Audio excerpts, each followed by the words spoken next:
Types of മോർച്ചറീസ് ഒക്കെ എടുത്തു കാണും അല്ലേ? ഓട്ടോപ്സി ആണ് ഇന്ന് എടുക്കേണ്ടത്. ഓട്ടോപ്സി ഓട്ടോപ്സി ആണെങ്കിൽ അപ്പൊ ഇന്നത്തോടെ തീരും അല്ലേ? എന്നിട്ട് 21 തുടങ്ങുമെന്ന് പറഞ്ഞു. ഇന്നലെ ഈ മെയിൻറ്റെയിൻ ദ മോർച്ചറി എൻവയോൺമെന്റ് അത് എടുത്തിരുന്നു. എടുത്തിരുന്നല്ലേ? മിസ് വന്നു കേട്ടോ.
Good afternoon. മാഡം. ഇപ്പൊ നമ്മള് മോർച്ചറി സർവീസ് ആണ് എടുത്തുകൊണ്ടിരുന്നത്. എവിടെ വരെ എടുത്തത്? ടൈപ്സ് ഓഫ് മോർച്ചറി എടുത്തില്ലേ? മെയിൻറ്റെയിൻ ദ മോർച്ചറി എൻവയോൺമെന്റ് വരെ അല്ലേ എടുത്തത്? അതെ മാം. അപ്പൊ നമ്മള് ടൈപ്സ് ഓഫ് മോർച്ചറി എടുത്തു. Waiting mortuary, hospital mortuary and private മോർച്ചറിയും പിന്നെ ആ ഒരു മോർച്ചറി എൻവയോൺമെന്റ് എങ്ങനെയാണ് മെയിൻറ്റെയിൻ ചെയ്യേണ്ടത്, അതിന് എന്തൊക്കെ കാര്യങ്ങളാണ് ചെയ്യേണ്ടത് എന്നുള്ളതാണ് നമ്മൾ നോക്കിയത് അല്ലെ. നെക്സ്റ്റ് വൺ ആണ് ഓട്ടോപ്സി. എന്താണ് ഓട്ടോപ്സി? ഓട്ടോപ്സി എന്ന് പറഞ്ഞാൽ എന്താ? പോസ്റ്റ്മോർട്ടം ചെയ്യുന്നത്. ഓക്കെ, പോസ്റ്റ്മോർട്ടത്തിൽ അവിടെ എന്തിനു വേണ്ടിയിട്ടാണ് പോസ്റ്റ്മോർട്ടം ചെയ്യുന്നത്? Cause of death, time of death, ഒരു മരണ കാരണം, പ്രധാനമായിട്ടും ആ ഒരു മരണ കാരണം കണ്ടെത്താൻ, അതുപോലെ തന്നെ അവിടുത്തെ ആ ഒരു മരിച്ച സമയം അല്ലെ, സമയം എന്താണ്, പിന്നെ ആ മരിച്ച വ്യക്തി ഏതാണ് എന്നൊക്കെ ഐഡന്റിഫൈ ചെയ്യാൻ, അങ്ങനെ ഒത്തിരി കാര്യങ്ങൾക്ക് വേണ്ടിയിട്ടാണ് നമ്മൾ പോസ്റ്റ്മോർട്ടം അല്ലെങ്കിൽ ഓട്ടോപ്സി ചെയ്യാറ് അല്ലെ. നമ്മൾ ആ ഒരു ഓട്ടോപ്സി പ്രൊസീജിയർ എന്തൊക്കെയാണ്, എങ്ങനെയാണ് എന്നുള്ളതാണ് പഠിക്കാൻ പോകുന്നത്. എന്തൊക്കെ പർപ്പസിന് വേണ്ടിയിട്ടുള്ളതാണ് എന്നുള്ള കുറച്ച് കാര്യങ്ങൾ പഠിക്കാനുണ്ട്. അപ്പോ ഇനി കുറച്ചും കൂടി ഉള്ളത് നമ്മൾ ഈ ഒരു ഓട്ടോപ്സി ആ ഒരു ഇതും കൂടി കഴിഞ്ഞ് പോർഷനും കൂടി കഴിഞ്ഞ് കഴിഞ്ഞാൽ നമ്മൾ ഈ ഒരു ചാപ്റ്റർ കംപ്ലീറ്റ് ആകും കേട്ടോ. അപ്പൊ എന്താണ് ഓട്ടോപ്സി എന്നുള്ളത് ഒന്ന് ജസ്റ്റ് എഴുതി വെച്ചോ. ഇവിടത്തേലും നിങ്ങൾക്ക് കുറച്ചും കൂടി ഒന്ന് മനസ്സിലാവാൻ വേണ്ടിയിട്ട് ഒരു പോയിന്റ് ഒന്ന് എഴുതി വെച്ചോ കേട്ടോ. നോട്ട്സ് എടുത്തോ. Autopsy and examination of body എന്താണ് ഓട്ടോപ്സി എന്നൊന്ന് ജസ്റ്റ് ഒന്ന് എഴുതി വെച്ചോട്ടോ ഒരു sentence. An examination of body after death. An examination of body after death. An examination of body after death. Full stop ഇടാ. Next sentence ആണ് അതിന് കൂടെയുള്ളത്. To determine the exact cause of death. To determine the exact cause of death. To determine the exact cause of death.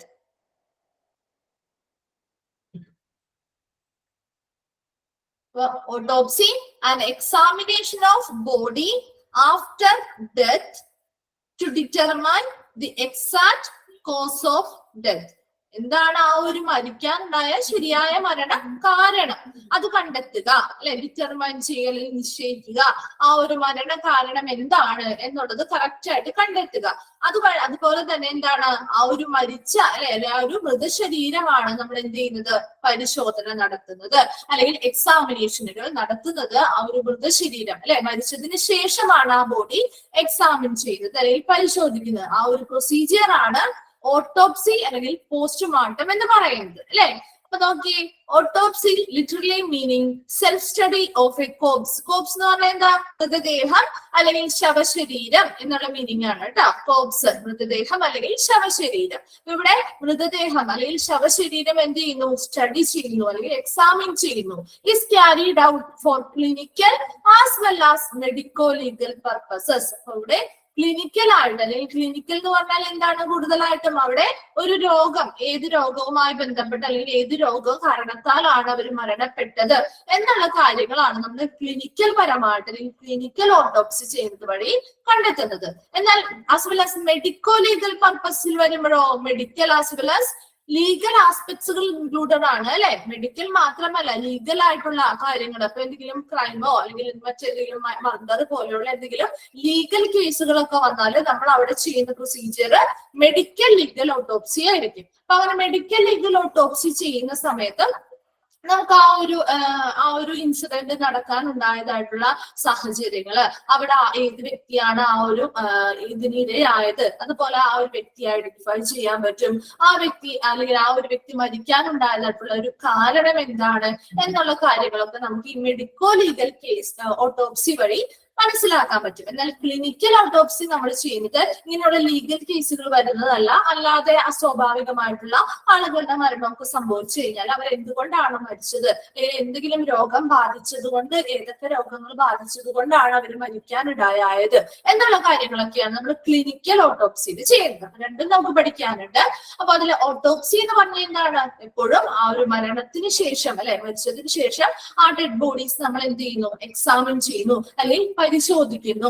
ആ ഒരു ശവശരീരം അല്ലെങ്കിൽ മൃതദേഹം പരിശോധനകൾ നടത്തി നമുക്ക് എന്ത് ചെയ്യുന്നു, ആ ഒരു മരണകാരണം കണ്ടെത്തുന്നതിന് വേണ്ടിയാണ് ഓട്ടോപ്സി എന്ന് പറയുന്ന ഒരു പ്രൊസീജിയർ ചെയ്യുന്നത്.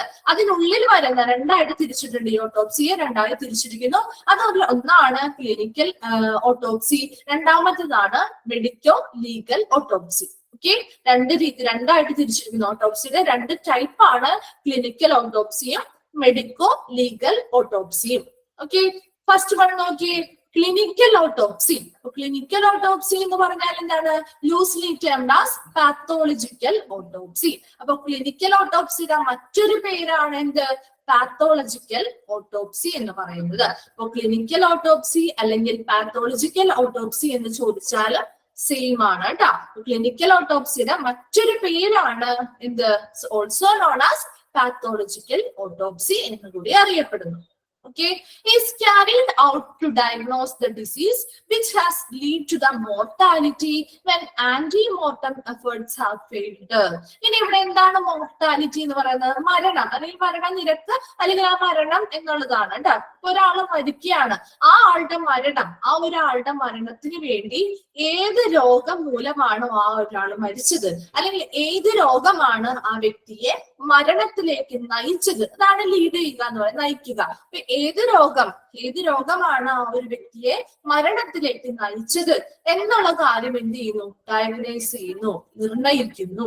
അപ്പൊ ഇവിടെ ക്ലിനിക്കൽ ഓട്ടോപ്സിയിൽ നിങ്ങൾ മനസ്സിലാക്കുക, ഇവിടെ നമ്മൾ രോഗവുമായി ബന്ധപ്പെട്ടാണ് ചെയ്യുന്നത്. അത് ആ വ്യക്തി എന്ത് രോഗം കൊണ്ടാണ് മരിച്ചത്, അല്ലെങ്കിൽ എന്ത് രോഗമാണ് അവിടെ ആ ഒരു വ്യക്തി മരിക്കാനുണ്ടായത്, കാരണം എന്താണ്, അല്ലെങ്കിൽ ഏത് രോഗമാണ് അദ്ദേഹത്തെ ആ മരണത്തിലേക്ക് നയിച്ചത് എന്നുള്ള കാര്യമാണ് നമ്മളിവിടെ ആ ഒരു രോഗനിർണയമാണ് ഇവിടെ നടത്തുന്നത്. ഓക്കെ, വെൻ ആന്റിമോർട്ടം എന്ന് പറഞ്ഞാൽ എന്താ, മരണത്തിന് മുൻപ് എഫേർട്സ് ഹാവ് ഫെയിൽഡ്, അതായത് മരണത്തിന് മുൻപ് നമ്മുടെ ആ ഒരു ശ്രമങ്ങളൊക്കെ പരാജയപ്പെടുകയാണെങ്കിൽ, അതായത് ഇവിടെ ആ മരിക്കുന്ന രണ്ട് കേസസ് ആണ് ഈ ക്ലിനിക്കൽ ഓട്ടോപ്സിയിൽ പറയുന്നത്. അതില് ജസ്റ്റ് ഇൻട്രൊഡക്ഷൻ ഒരു ജനറൽ ആയിട്ട് പറയുന്നതാണ് കേട്ടോ. നമുക്ക് ആ ഒരു രണ്ട് പർപ്പസിൽ അത് പറയുന്നുണ്ട്. അപ്പൊ അതിൽ ഒന്നാമത്തെ കാര്യം എന്ന് പറയുന്നത്, ഇപ്പൊ ഇവിടെ ആന്റിമോർട്ടം എഫേർട്സ് ഹാവ് ഫെയിൽഡ്, ഒന്നാമത്തെ കാര്യം ഈ ഒരു പോയിന്റ് തന്നെയാണ്. അതായത് ഇപ്പൊ നമ്മള് ഒരാള് പെട്ടെന്ന് പെട്ടെന്ന് നമ്മൾ കേൾക്കാറില്ലേ, കുഴഞ്ഞു വീണ് മരിച്ചു, അങ്ങനെ വേറെ അസുഖങ്ങളൊന്നും ഉണ്ടായി കാണില്ല. ചിലപ്പോ പെട്ടെന്ന് അവർക്ക് എന്തെങ്കിലും ഒരു അസ്വാഭാവികത തോന്നി പെട്ടെന്ന് അവര് ഉള്ള കേസുകളിൽ നമുക്ക് ഈ ഒരു ഓട്ടോപ്സി അല്ലെങ്കിൽ ഇങ്ങനെയുള്ള പോസ്റ്റ്മോർട്ടം വഴി ആ ഒരു വ്യക്തി പെട്ടെന്ന് അങ്ങനെ ഒരു മരിക്കാനുണ്ടായ കാരണം എന്താണ് എന്ന്, അല്ലെങ്കിൽ എന്ത് രോഗത്താലാണ് ആ ഒരു വ്യക്തി മരിച്ചത് എന്നുള്ള ആ ഒരു രോഗനിർണയം നമുക്ക് നടത്താൻ പറ്റും. അതാണ് ഇവിടെ ക്ലിനിക്കൽ ഓട്ടോപ്സിയിൽ ഒന്നാമതായി ചെയ്യുന്നത്. അപ്പൊ അങ്ങനെ രോഗനിർണയം നടത്തുന്നത് എന്താ വെച്ച് കഴിഞ്ഞാൽ അവർ ആ മരിക്കുന്നതിന് മുൻപ് നമ്മൾ ഇങ്ങനെയുള്ള രോഗനിർണയങ്ങളോ കാര്യങ്ങളോ ഒന്നും ചെയ്തിട്ടുണ്ടാവില്ല. കാരണം ഇപ്പൊ അവർക്ക് വലിയ പ്രത്യക്ഷത്തിൽ വലിയ രോഗങ്ങളോ അസുഖങ്ങളോ ഒന്നും ഇല്ലാത്തവരായിരിക്കും. അപ്പൊ അല്ലെങ്കിൽ ചിലപ്പോ അവര് മറ്റെന്തെങ്കിലും കേസുകളിൽ ചിലപ്പോ അവരൊരു രോഗത്തിന് ട്രീറ്റ്മെന്റുകൾ മുമ്പ് എടുത്തിട്ടുണ്ടാവും, അല്ലാതെ അതിന് തുടർച്ചയായിട്ട് ഒരു രോഗം ൊന്നും ആയിരിക്കില്ല. അപ്പൊ അങ്ങനെയുള്ള കേസുകളിലൊക്കെ ഈ വ്യക്തി എന്തുകൊണ്ടാണ് ഇവർ മരണപ്പെട്ടത് എന്നുള്ള കാര്യം നമുക്ക് മനസ്സിലാക്കണം, അല്ലെ, അറിയണം. അതിനു വേണ്ടിയിട്ടാണ് നമ്മൾ ക്ലിനിക്കൽ ഓട്ടോപ്സി ചെയ്യുന്നത്. അപ്പൊ അങ്ങനെ ക്ലിനിക്കൽ ഓട്ടോപ്സി ചെയ്യുമ്പോൾ നമുക്ക് ആ ഒരു മരണത്തിന് മുൻപ് അവരെ നമുക്ക് എന്ത് ചെയ്യാൻ പറ്റില്ല. അവര് മരണത്തിന് മുൻപ് നമുക്ക് അവരെ ആ ഒരു ഡയഗ്നോസ് ചെയ്ത് അവർക്ക് എന്താണ് രോഗമുള്ളതെന്ന് നമുക്ക് രോഗനിർണയം നടത്താൻ പറ്റിയിട്ടില്ല. അതാണ് അവിടെ ante mortem methods are failed എന്ന് പറയുന്നത്. ആ ഒരു മരിച്ച ശേഷമാണ് നമുക്ക് ഇവർക്ക് ഇങ്ങനെയുള്ള രോഗങ്ങൾ ഉണ്ടായിരുന്നു എന്ന് നമ്മൾ രോഗനിർണയം നടത്തുന്നത്. മരണത്തിന് മുൻപ് നമുക്കിത് നടത്താനായിട്ട് പറ്റിയില്ല അല്ലെങ്കിൽ സാധിച്ചിട്ടില്ല. അപ്പൊ അങ്ങനെയുള്ള കേസുകളിൽ നമുക്ക് ആ ഒരു രോഗം, ഇന്ന രോഗം അല്ലെങ്കിൽ ഇന്ന ഡിസീസ് മൂലമാണ് അവർ മരണപ്പെട്ടത്, അല്ലെങ്കിൽ ഇന്നൊരു രോഗമാണ് അവരെ ആ ഒരു മരണത്തിലേക്ക് നയിച്ചത് എന്നുള്ള രോഗനിർണയം നമുക്ക് നടത്താൻ പറ്റുന്നത് ക്ലിനിക്കൽ ഓട്ടോപ്സി വഴിയാണ്. നെക്സ്റ്റ് രണ്ടാമതായിട്ട് പറയുന്ന കാര്യം എന്ന് പറയുന്നത് ഇതൊന്നാമത്തെ കാര്യം. അതായത് പെട്ടെന്നൊക്കെ എന്തെങ്കിലും ഒരാള് നോർമലായിട്ട് നല്ല രീതിയിൽ നടന്നു പോകുന്ന ഒരാൾ പെട്ടെന്ന് അവര് കുഴഞ്ഞു വീണ് മരിക്കുകയോ അല്ലെങ്കിൽ ഏതെങ്കിലും സ്വാഭാവികമല്ലാത്തതായിട്ടുള്ള എന്തെങ്കിലും കേസുകളൊക്കെ വരുമ്പോൾ നമുക്ക് ക്ലിനിക്കൽ ഓട്ടോപ്സി ചെയ്യാം. രണ്ടാമതൊരു ഒരു പർപ്പസ് പറയുന്നത് എന്താന്ന് വെച്ച് കഴിഞ്ഞാല് ഇവിടെ ആ ഒരു വ്യക്തി എന്തെങ്കിലും മുൻപ് ഇപ്പൊ അവർക്ക് എന്തെങ്കിലും ഒരു രോഗം ഉണ്ടായിട്ടുണ്ടാവും. അപ്പൊ അവരത് വലിയ സിവിയർ ആയിട്ടുള്ള കാര്യങ്ങളൊന്നും ആയിരിക്കില്ല. അപ്പൊ അവരതിന്റെ ട്രീറ്റ്മെന്റുകളൊക്കെ എടുത്തു, അല്ലെങ്കിൽ ചിലപ്പോ കണ്ടിന്യൂ ട്രീറ്റ്മെന്റുകൾ എടുത്തത് മാറിയിട്ടുണ്ടാവാം, അല്ലെങ്കിൽ അവർ അതുമായി ബന്ധപ്പെട്ട് വേറെ ട്രീറ്റ്മെന്റുകൾ കൊടുത്തിട്ടില്ല. അവർക്ക് അങ്ങനെ വലിയ പ്രശ്നമൊന്നും ഇല്ലാണ്ട് അവർ മുന്നോട്ട് പോകുന്ന ആളുകളാണ്. അപ്പൊ നമുക്ക് ഓൾറെഡി അറിയാം അവർക്ക് ഇന്ന അസുഖങ്ങൾ അവർക്ക് ഉണ്ടെന്ന് നമ്മൾ ഓൾറെഡി അവർ ജീവിച്ചിരിക്കുമ്പോൾ തന്നെ നമ്മൾ ഡയഗ്നോസ് ചെയ്യും, പല ടെസ്റ്റുകളിലൂടെ രോഗനിർണയം നടത്തിയിട്ടുണ്ട്. എന്നാൽ അതുമായി ബന്ധപ്പെട്ട് അവർക്ക് വേറെ വലിയ പ്രശ്നങ്ങളൊന്നും ഇല്ലെങ്കിലും ഒരു പെട്ടെന്ന് മരണപ്പെട്ടു. അങ്ങനെ മരണപ്പെട്ട് കഴിഞ്ഞു കഴിഞ്ഞാല് അപ്പൊ നമ്മൾ ഇവിടെ രണ്ടാമതായിട്ട് ചെയ്യുന്നതെന്ന് വെച്ച് കഴിഞ്ഞാൽ ഇവിടെയും ഒരു ക്ലിനിക്കൽ ഓട്ടോപ്സി പ്രൊസീജിയർ ചെയ്യുന്നുണ്ട്. എന്തിനാന്ന് വെച്ച് കഴിഞ്ഞാല് ആദ്യത്തെ കേസ് നമ്മൾ പറഞ്ഞില്ല, പെട്ടെന്ന് മരണമടഞ്ഞവര് അവർക്ക് നമ്മൾ എന്തുകൊണ്ടാണ് അവരുടെ ആ ഒരു രോഗം എന്താണെന്ന് നമുക്ക് ഐഡന്റിഫൈ നമുക്ക് മനസ്സിലാവുന്നില്ല. അവർക്ക് യാതൊരു കുഴപ്പമില്ലാത്ത ആൾക്കാരായിരിക്കും. അപ്പൊ പെട്ടെന്ന് എന്താണ് അവർക്ക് ഇങ്ങനെ വന്നത് എന്നുള്ളൊരു കാര്യം കൊണ്ടാണ് നമ്മൾ ക്ലിനിക്കൽ ഓട്ടോപ്സി ചെയ്ത് നോക്കുന്നത്. രണ്ടാമതായിട്ട് പറയുന്ന കേസിൽ വരുമ്പോ അവർക്ക് ഇന്ന രോഗങ്ങളൊക്കെ ഉണ്ടെന്ന് നമുക്ക് ഓൾറെഡി അവർ ജീവിച്ചിരിക്കുമ്പോൾ തന്നെ അറിയാം. എന്നാൽ അതിൽ ഏത് രോഗമാണ് അവരെ ആ ഒരു മരണത്തിലേക്ക് നയിച്ചത് എന്നുള്ളത് ഒന്നും കൂടി ഇപ്പൊ നമുക്കറിയാവുന്ന രോഗങ്ങൾ തന്നെയാണോ, അല്ലെങ്കിൽ ഇപ്പൊ വേറെ എന്തെങ്കിലും ഒരു പർട്ടിക്കുലർ രോഗമുള്ള ഒരാളായിരുന്നു, ഒരാൾ ട്രീറ്റ്മെന്റ് ഒക്കെ ചെയ്ത് അവരൊന്ന് സുഖമായി അല്ലെങ്കിൽ സുഖപ്പെട്ടൊക്കെ വരുന്ന സമയത്ത് ഇവര് മരിക്കുകയാണ്. അപ്പൊ ഈ ഒരു രോഗം കൊണ്ട് തന്നെയാണോ അവര് മരിച്ചത്, അല്ലെങ്കിൽ മറ്റെന്തെങ്കിലും രോഗവുമായി ബന്ധപ്പെട്ടാണോ അവര് മരിച്ചത് എന്നൊന്നും കൂടി നമുക്ക് സ്ഥിരീകരിക്കണം, അല്ലെ. നമുക്കൊരു സംശയം വരും, അയാൾ ഇങ്ങനെ ട്രീറ്റ്മെന്റ് ഒക്കെ ചെയ്ത് അയാൾക്ക് മാറിയതായിരുന്നല്ലോ എന്ന് നമ്മൾ പറയാറില്ലേ. അപ്പൊ മാറിയതായിരുന്നല്ലോ, പിന്നെ എന്ത് പറ്റിയാവോ എന്നുള്ള രീതിയിൽ നമുക്കൊരു സംശയം വരും. അങ്ങനെ അതൊന്നും കൂടി തെളിയിക്കാൻ വേണ്ടിയിട്ട് അല്ലെങ്കിൽ പ്രൂവ് ചെയ്യാനായിട്ട്, അതായത് നമ്മൾ ആ മുൻപ് ഡയഗ്നോസ് ചെയ്തിരുന്ന ആ രോഗം കൊണ്ട് തന്നെയാണോ ഈ ഒരു വ്യക്തി മരണപ്പെട്ടത്, അല്ലെങ്കിൽ മറ്റെന്തെങ്കിലും കാരണത്താലാണോ മരണപ്പെട്ടത് എന്നുള്ള മറ്റെന്തെങ്കിലും രോഗങ്ങളാലാണോ മരണപ്പെട്ടത് എന്നുള്ള കാര്യം എന്ത് ചെയ്യണം, ഐഡന്റിഫൈ ചെയ്യാൻ അല്ലെങ്കിൽ അത് കണ്ടെത്താൻ വേണ്ടിയിട്ട് ഈ ക്ലിനിക്കൽ ഓട്ടോപ്സി ചെയ്യുന്നുണ്ട്. ഇതാണ് ഇതിന്റെ രണ്ട് പർപ്പസ് വരുന്നത് കേട്ടോ. അപ്പൊ ഇത്രയും ഒന്ന് വായിച്ച് നമുക്ക് നോക്കിയിട്ട് ഇനി ഡൗട്ട് ഉണ്ടെങ്കിൽ ചോദിക്കാം കേട്ടോ. അപ്പൊ നോക്കിയേ, clinical autopsy loosely termed as pathological autopsy എന്ന് അറിയപ്പെടുന്നു. ക്ലിനിക്കൽ ഓട്ടോപ്സിയുടെ മറ്റൊരു പേരാണ് പാത്തോളജിക്കൽ ഓട്ടോപ്സി. പാത്തോളജി എന്ന് പറയുന്ന വേർഡ് കൊണ്ട് തന്നെ നമുക്കറിയാലോ എന്താണ് പാത്തോളജി, സ്റ്റഡി ഓഫ് ഡിസീസ് ആണ്, അല്ലെ.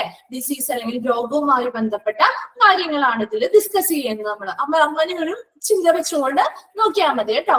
Is carried out to diagnose the disease which has lead to the mortality. ആ ഒരു മരണം, ഏത് വ്യക്തിയാണോ മരിച്ചത് ആ വ്യക്തിയെ മരണത്തിലേക്ക് നയിച്ച ഡിസീസ് അല്ലെങ്കിൽ രോഗം ഏതാണ്, അവിടെ ആ രോഗത്തിന്റെ രോഗനിർണയം നടത്തുന്നു. ഏത് രോഗമാണോ ആ വ്യക്തിയെ മരണത്തിലേക്ക് നയിച്ചത് ആ രോഗത്തിന്റെ രോഗനിർണയം നമ്മൾ ഈ ഒരു ഓട്ടോപ്സി പ്രൊസീജിയർ വഴി കണ്ടെത്തുന്നു. Okay, then when antemortem efforts have failed, അതായത് അവർ മരിക്കുന്നതിന് മുൻപ് അല്ലെങ്കിൽ മരണത്തിന് മുൻപുള്ള ശ്രമങ്ങൾ പരാജയപ്പെടുമ്പോൾ, മരണത്തിന് മുൻപ് നമുക്ക് ഇങ്ങനെയുള്ള ഡയഗ്നോസിസോ കാര്യങ്ങളോ ഇനി ചെയ്യാൻ പറ്റില്ല അല്ലെ. അപ്പൊ അതുകൊണ്ട് തന്നെ നമുക്ക് മരിച്ച ശേഷമാണ് ഇവരുടെ മരണത്തിനുള്ള കാരണം കണ്ടെത്താൻ പറ്റുള്ളൂ. അങ്ങനെയുള്ള കാര്യങ്ങൾ നമ്മൾ ഈ ഒരു ക്ലിനിക്കൽ ഓട്ടോപ്സി വഴിയാണ് കണ്ടെത്തുന്നത്. ഇനി അതിന്റെ പർപ്പസ് ഓഫ് ക്ലിനിക്കൽ ഓട്ടോപ്സി, ഇനി ഇതിൽ 2 പർപ്പസ് ആണ് വരുന്നത്. അതിൽ ഫസ്റ്റ് വണ്ണാണ് to establish the nature of the disease. ആ ഒരു സെയിം സെന്റൻസ് തന്നെയാണ് പറയുന്നത് കേട്ടോ. To establish the nature of the disease, ആ ഒരു രോഗത്തിന്റെ സ്വഭാവം, which has lead to the death. ഏത് രോഗം മൂലമാണോ ആ ഒരു വ്യക്തി മരിച്ചത്, അല്ലെങ്കിൽ ഏത് രോഗമാണോ ആ ഒരു വ്യക്തിയെ മരണത്തിലേക്ക് നയിച്ചത് ആ രോഗത്തിന്റെ സ്വഭാവം എന്താണെന്നും, when antemortem attempts has failed, അതെങ്ങനെയുള്ള രോഗമാണ് എന്നുള്ളതൊക്കെ നമുക്ക് എന്ത് ചെയ്യാൻ പറ്റും, ഐഡന്റിഫൈ ചെയ്യാൻ പറ്റും. അതെ, എങ്ങനെയുള്ള കേസിലാണ് നമ്മൾ പറഞ്ഞത്, പെട്ടെന്ന് മരണപ്പെട്ടു പോകുന്ന ആളുകളാണെങ്കിൽ അവർക്ക് മരിച്ച ശേഷം നമ്മൾ രോഗനിർണയം നടത്തണമെങ്കിൽ, അല്ലെങ്കിൽ മരിച്ച ശേഷം ആ ഒരു രോഗനിർണയം അവർക്ക് ഇന്നൊരു രോഗം ഉണ്ടായിരുന്നു എന്ന് നമുക്ക് തെളിയിക്കാനായിട്ട് പറ്റുമോ? ഇല്ല.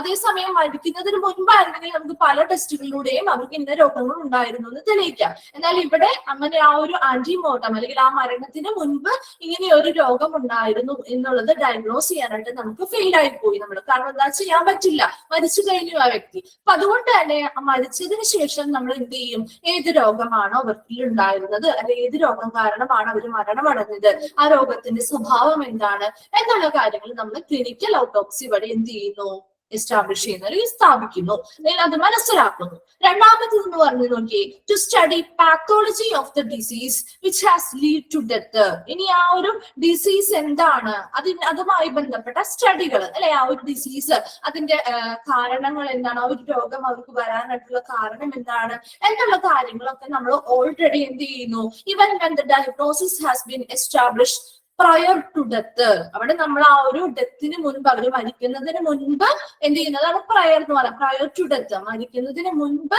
എന്ത് ചെയ്യുന്നുണ്ട്, രോഗനിർണയം നടത്തിയിട്ടുണ്ട്. അപ്പൊ ഏത് രോഗമാണ്, ആ രോഗത്തിന്റെ കാരണം എന്താണ്, ഏതൊക്കെ രോഗങ്ങളാണ് അവരെ ബാധിച്ചിരിക്കുന്നത് എന്നുള്ള കാര്യങ്ങളൊക്കെ നമ്മൾ അവർ മരിക്കുന്നതിന് മുൻപ് തന്നെ അവർ ഓൾറെഡി ഡയഗ്നോസ് ചെയ്തിട്ടുണ്ട് അല്ലെങ്കിൽ രോഗനിർണയം നടത്തിയിട്ടുണ്ട്. എന്നാൽ ആ കാരണങ്ങൾ തന്നെയാണോ അവരെ ആ ഒരു രോഗത്തിന്റെ പറയുന്ന അവർക്ക് ഓൾറെഡി ഡയഗ്നോസ് ചെയ്തിരിക്കുന്ന രോഗകാരണങ്ങൾ തന്നെയാണോ അവരെ ആ ഒരു മരണത്തിലേക്ക് നയിച്ചത് എന്ന് ഒന്നുകൂടി ഉറപ്പിക്കാൻ വേണ്ടിയിട്ടാണ് നമ്മൾ ക്ലിനിക്കൽ ഓട്ടോപ്സി ചെയ്യുന്നത്.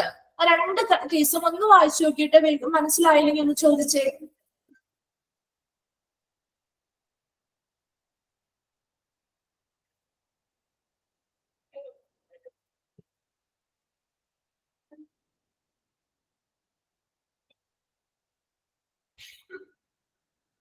മനസ്സിലായോ? അത് ക്ലിനിക്കൽ ഓട്ടോപ്സി ക്ലിയർ ആയോ? ഓക്കെ. നെക്സ്റ്റ് വണ്ണാണ് മെഡിക്കോ ലീഗൽ ഓട്ടോപ്സി അല്ലെങ്കിൽ ML ഓട്ടോപ്സി. MLന്റെ എക്സ്പാൻഡ് ഫോംസ് ചോദിക്കാറുണ്ട് കേട്ടോ. അപ്പൊ മെഡിക്കോ ലീഗൽ അല്ലെങ്കിൽ ML ഓട്ടോപ്സി. ML ഓട്ടോപ്സി എന്ന് പറയുമ്പോൾ നമുക്കറിയാം ഇതിനുള്ളിലെ medical as well as legal ആസ്പെക്ട്സിൽ വരുന്ന എല്ലാ കേസസും ഇതിൽ വരും അല്ലെ. മെഡിക്കോ ലീഗൽ കേസസ് ഒക്കെ ഇതിൽ വരുന്നതാണ്. അപ്പൊ അതിനുള്ളിൽ വരുന്ന അതുമായി ബന്ധപ്പെട്ട് വരുന്ന പോസ്റ്റ്മോർട്ടം അല്ലെങ്കിൽ ഓട്ടോപ്സിയാണ് മെഡിക്കോ ലീഗൽ ഓട്ടോപ്സി. ഇതില് എന്താന്ന് വെച്ച് കഴിഞ്ഞാൽ ഓട്ടോപ്സിയിൽ ഇവിടെ കുറച്ച് ക്വസ്റ്റ്യൻസിന് ഇവർക്ക് ആൻസർ കിട്ടണം. അതായത് ഈ ഒരു പോസ്റ്റ്മോർട്ടം അല്ലെങ്കിൽ ഓട്ടോപ്സി പ്രൊസീജിയർ ഇതുമായി ബന്ധപ്പെട്ട് നമ്മൾ ചെയ്യുമ്പോൾ അവിടെ കുറച്ച് ആൻസേഴ്സ് ക്വസ്റ്റ്യൻസ് അവർ കൊടുത്തിട്ടുണ്ട്. ആ ക്വസ്റ്റ്യൻസിനുള്ള ആൻസറുകൾ നമ്മൾ ഈ ഒരു പോസ്റ്റ്മോർട്ടം അല്ലെങ്കിൽ ഓട്ടോപ്സി ചെയ്യുമ്പോൾ കിട്ടിയിരിക്കണം. അപ്പൊ അങ്ങനെയുള്ള ക്വസ്റ്റ്യൻസിന്റെ ആൻസേഴ്സ് കിട്ടുന്നത് ശരിക്കും പറഞ്ഞാൽ ഇപ്പൊ ഏതൊരു കുറ്റകൃത്യമാണ് അല്ലെങ്കിൽ ഏതൊരു ക്രൈമാണ് നമുക്ക് പരിഹരിക്കേണ്ടത്, ആ ക്രൈം എങ്ങനെ ഉണ്ടായി, അല്ലെങ്കിൽ ആരാണ് അതിന് വിധേയമായത്, അല്ലെങ്കിൽ വ്യക്തി എങ്ങനെയാണ് മരിച്ചത്, അല്ലെങ്കിൽ അതിന് മരണ കാരണമായിട്ടുള്ള ആളുകൾ ആരൊക്കെയാണ് അല്ലെ, ആ ഒരു മരിച്ചതിന്റെ ആ ഒരു സമയം, ടൈം ഓഫ് ഡെത്ത് എപ്പോഴാണ്, അതുപോലെ ആ മരിക്കാനുണ്ടായ സാഹചര്യം എങ്ങനെയാണ്, ഇങ്ങനെ കുറെ ക്വസ്റ്റ്യൻസ് ഉണ്ടാവും. ആ കുറെ ക്വസ്റ്റ്യൻസിന് നമ്മൾ ഈ ഒരു മെഡിക്കോ ലീഗൽ ഓട്ടോപ്സി ചെയ്യുന്നത് വഴി ആൻസർ കിട്ടിയിരിക്കണം. ആ ആൻസർ എന്തിനു വേണ്ടിയിട്ടാണ്, നമ്മുടെ ആ ഒരു ലോ എൻഫോഴ്സ്മെന്റ് ഏജൻസീസ് അല്ലെങ്കിൽ നിയമനിർവഹണ ഏജൻസികൾക്ക് ഈ ക്രൈം അല്ലെങ്കിൽ കുറ്റകൃത്യങ്ങളൊക്കെ അവർക്ക് എന്ത് ചെയ്യാൻ വേണ്ടിയിട്ടാണ്, പരിഹരിക്കാൻ വേണ്ടിയിട്ട്,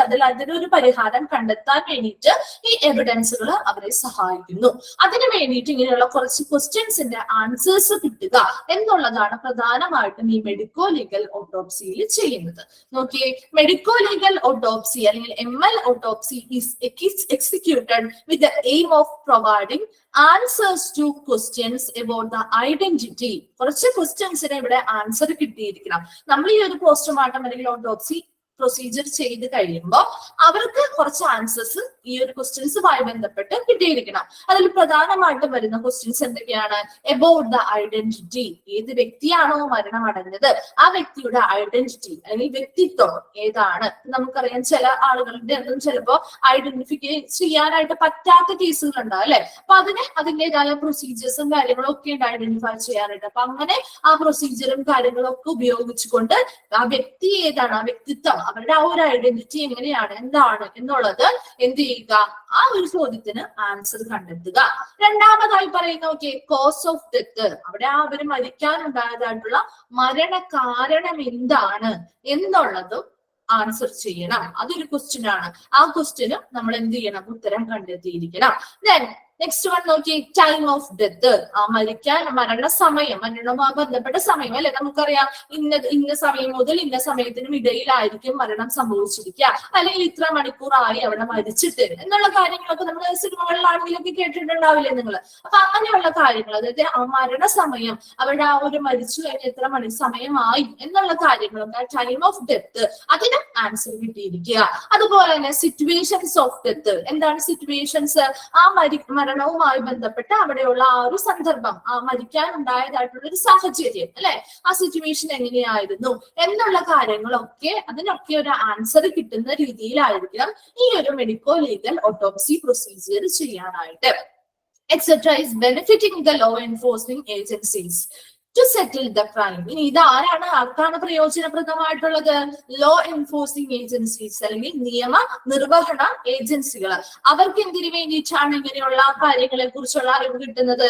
ടു സെറ്റിൽ ദ ക്രൈം, ആ ഒരു ക്രൈം അല്ലെങ്കിൽ കുറ്റകൃത്യത്തെ പരിഹരിക്കാൻ വേണ്ടിയിട്ട്, അതിനൊരു പരിഹാരം കണ്ടെത്താൻ വേണ്ടിയിട്ട്, അതിന്റെ ആ കുറ്റവാളികളെ കണ്ടെത്താൻ വേണ്ടിയിട്ടൊക്കെയാണ് നമ്മൾ ഈ മെഡിക്കോ ലീഗൽ ഓട്ടോപ്സി പോലെയുള്ളവ ചെയ്യുന്നത്.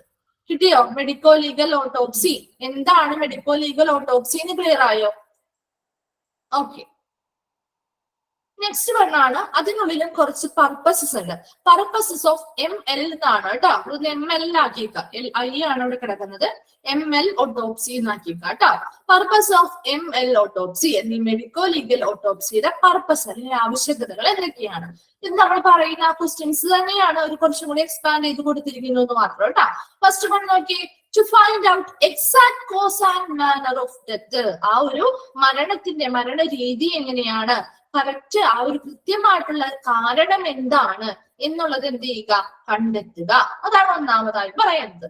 സെക്കൻഡ് വൺ നോക്കി, to establish identity of the deceased, ആ മരണമടഞ്ഞ വ്യക്തി ആരാണോ അവരുടെ ആ ഒരു ഐഡന്റിറ്റി അല്ലെങ്കിൽ ഒരു വ്യക്തിത്വം കണ്ടെത്തുക, എസ്റ്റാബ്ലിഷ് ചെയ്യുക, അത് സ്ഥാപിക്കുക.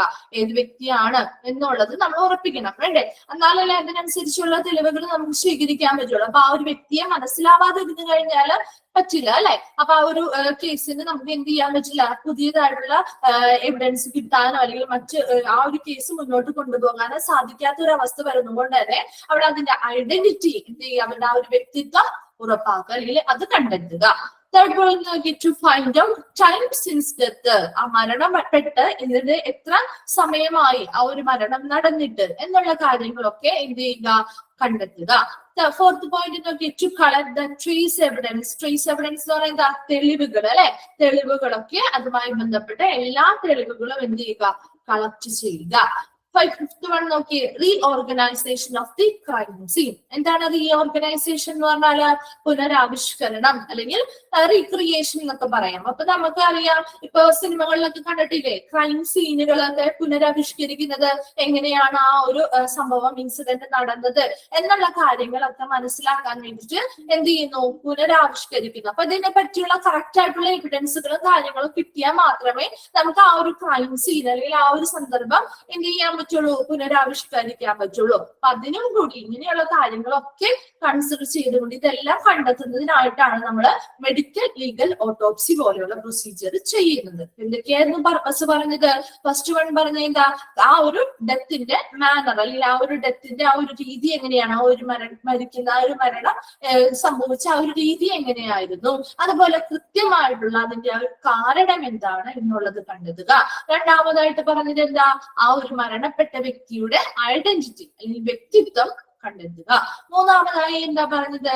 ടൈം സിൻസ് ഡെത്ത്, എത്ര സമയം, അല്ലെങ്കിൽ ആ മരണം അടഞ്ഞിട്ട് എത്ര മണിക്കൂറുകളായി, അല്ലെങ്കിൽ എത്ര സമയത്തിനും ഇന്ന സമയത്തിനിടയിലായിരുന്നു മരണം നടന്നത് എന്നുള്ള സമയം, കൃത്യമായിട്ടുള്ള ഒരു സമയം കണ്ടെത്താനായിട്ട് ഈ ഒരു മാർഗം ഉപയോഗിക്കാം. Then fourth point, to collect the trace evidence, അല്ലെ? ആ ഒരു എവിഡൻസ് അല്ലെങ്കിൽ തെളിവുകൾ എന്ത് ചെയ്യുക? ശേഖരിക്കുക. ഈ ഒരു കേസുമായി ബന്ധപ്പെട്ട ആ ഒരു പോസ്റ്റ്മോർട്ടം ചെയ്യുമ്പോൾ മാക്സിമം അവർക്ക് കിട്ടാവുന്ന എല്ലാ എവിഡൻസും അവർ കളക്ട് ചെയ്യുക.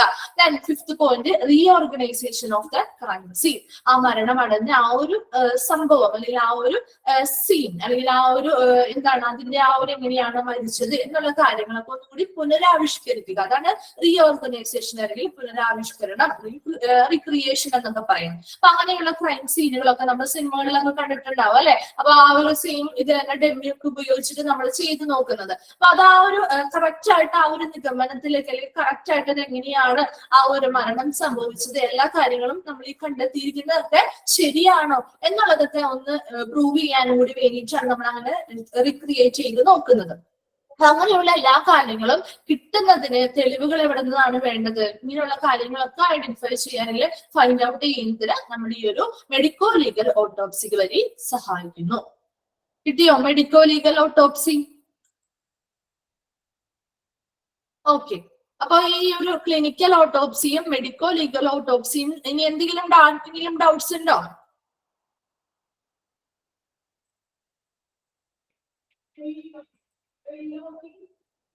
ഓക്കെ. നെക്സ്റ്റ് ഒരു ചെറിയൊരു ഭാഗം കൂടിയുള്ളൂ. Even though the procedure of both the autopsies is the same, they are dissimilar in some aspects. അതുകൊണ്ട് തന്നെ ഈ രണ്ട് ഓട്ടോപ്സീസിന്റെയും പ്രൊസീജിയർ ഒക്കെ ഓൾമോസ്റ്റ് സെയിം തന്നെയാണ്. ഓക്കെ, ലാസ്റ്റ് ഒന്നുകൂടി കൺക്ലൂഡ് ചെയ്ത് പറയാം കേട്ടോ. അപ്പൊ എന്താണ് രണ്ട് ഓട്ടോപ്സിയുടെയും പ്രൊസീജിയേഴ്സ് എന്ന് പറയുന്നത് എന്താണ്? ഓൾമോസ്റ്റ് സിമിലർ തന്നെ, സെയിം തന്നെയാണ്. ചില ചെറിയ ചെറിയ വ്യത്യാസങ്ങൾ മാത്രമേ ഉള്ളൂ. Usually the clinical autopsy is performed by the pathologist. ഇനി ഇവിടെ ക്ലിനിക്കൽ ഓട്ടോപ്സിയും ML ഓട്ടോപ്സി ഉണ്ടല്ലോ, അതിൽ ക്ലിനിക്കൽ ഓട്ടോപ്സി പെർഫോം ചെയ്യുന്ന വ്യക്തി എന്ന് പറയുന്നത് ആരാണ്? പാത്തോളജിസ്റ്റുകളാണ്. പാത്തോളജിസ്റ്റുകൾ ആരാണ്? പാത്തോളജിസ്റ്റ് എന്ന് പറയുന്നത് ആരാണ്? പാത്തോളജിസ്റ്റ്. എന്താണ് പാത്തോളജി എന്ന് പറയുന്നത്? എന്താണ് പാത്തോളജി? പാത്തോളജി എന്താ? രോഗാണുക്കൾ അല്ലെങ്കിൽ സ്റ്റഡി ഓഫ് ഡിസീസ്, അല്ലെ? ഡിസീസിനെ പറ്റിയുള്ള സ്റ്റഡിയാണ്. അപ്പൊ പാത്തോളജിസ്റ്റുകൾ ആരായിരിക്കും? പാത്തോളജിസ്റ്റുകൾ ആരാണ്? എഴുതിക്കോ കേട്ടോ. പാത്തോളജിസ്റ്റ് ആരാണെന്ന് എഴുതി വെച്ചോ. പാത്തോളജിസ്റ്റ്, പാത്തോളജി അറിയാത്തവർ എഴുതി വെച്ചോട്ടോ. Study of disease. പാത്തോളജിസ്റ്റ് ആരാണ് എന്നൊന്ന് എഴുതി വെച്ചോ. A doctor who specialise in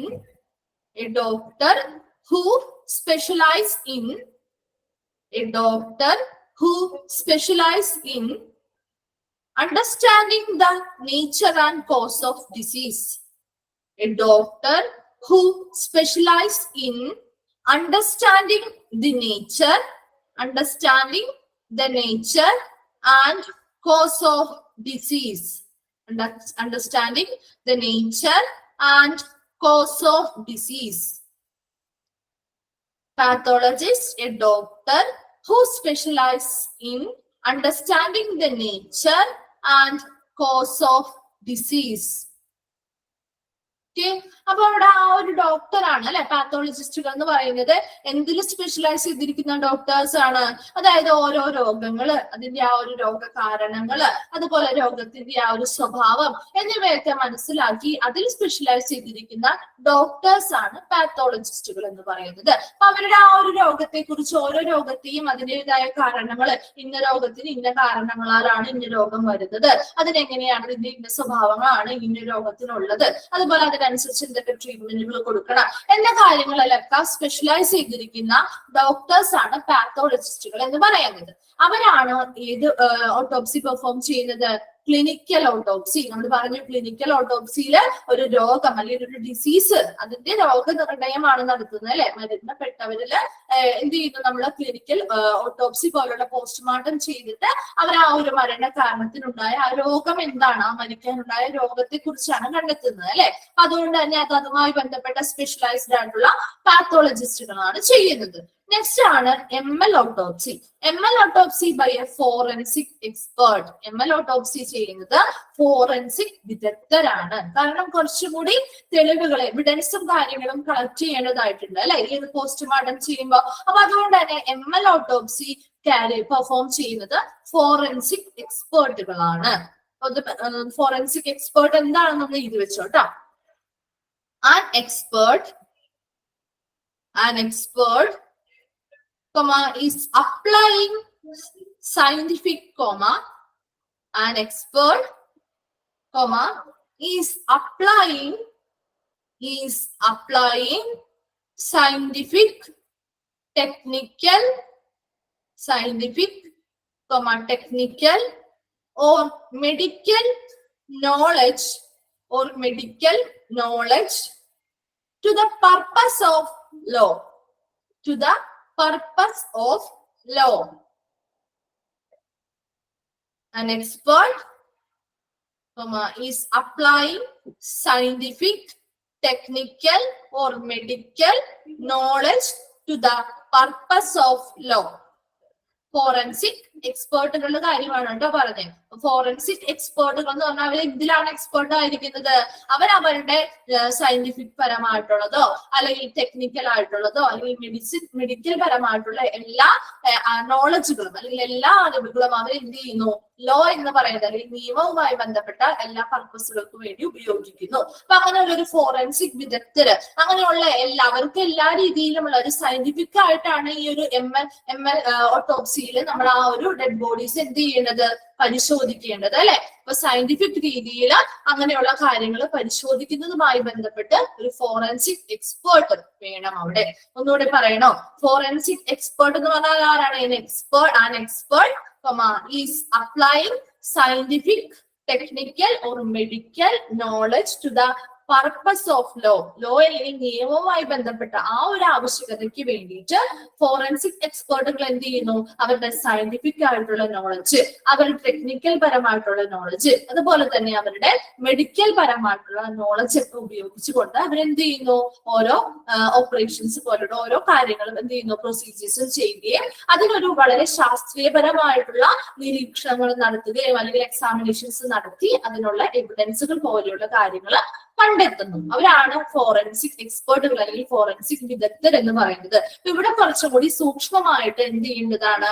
ഓരോ പോസ്റ്റ്മോർട്ടം ചെയ്യുമ്പോൾ കുറച്ചും കൂടി സൂക്ഷ്മമായിട്ട് പരിശോധനകൾ നടത്തി ഓരോ എവിഡൻസുകൾ കണ്ടെത്തേണ്ടതായിട്ടുണ്ട്. അപ്പൊ ക്ലിനിക്കൽ ഓട്ടോപ്സി ചെയ്യുന്നവര് പാത്തോളജിസ്റ്റുകളും ML ഓട്ടോപ്സി ചെയ്യുന്നവര് ഫോറൻസിക് വിദഗ്ധരുമായിരിക്കും.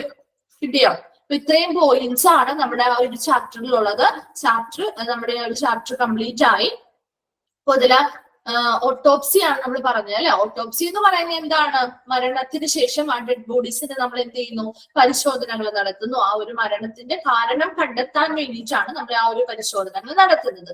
ഈ ഓട്ടോപ്സിയിലെ രണ്ട് ടൈപ്പ് ആണുള്ളത്. അതിൽ ഒന്നാമത്തതാണ് ക്ലിനിക്കൽ ഓട്ടോപ്സി. സെക്കൻഡ് വൺ ആണ് ML ഓട്ടോപ്സി അല്ലെങ്കിൽ മെഡിക്കോ ലീഗൽ ഓട്ടോപ്സി എന്ന് പറയുന്നത്. അപ്പൊ അതില് ഫസ്റ്റത്തെ ക്ലിനിക്കൽ ഓട്ടോപ്സിയിൽ എന്താ ചെയ്യുന്നത്? അവിടെ ആ ഒരു രോഗം, ഏത് രോഗമാണോ ആ ഒരു മരണത്തിലേക്ക് അവരെ നയിച്ചത്, ആ ഒരു മരണത്തിലേക്ക് നയിച്ച ആ ഒരു രോഗവുമായി ബന്ധപ്പെട്ട് രോഗനിർണയം നടത്തുന്നു. ഏത് രോഗമാണ് അവരെ അതിന് കാരണമാക്കിയത് എന്നുള്ളതിന്റെ ആ ഒരു രോഗനിർണയം നടത്തുകയാണ് ക്ലിനിക്കൽ ഓട്ടോപ്സിയിൽ ചെയ്യുന്നത്. അതിന്റെ രണ്ട് പർപ്പസ് ആണ് നമ്മൾ പറഞ്ഞത്.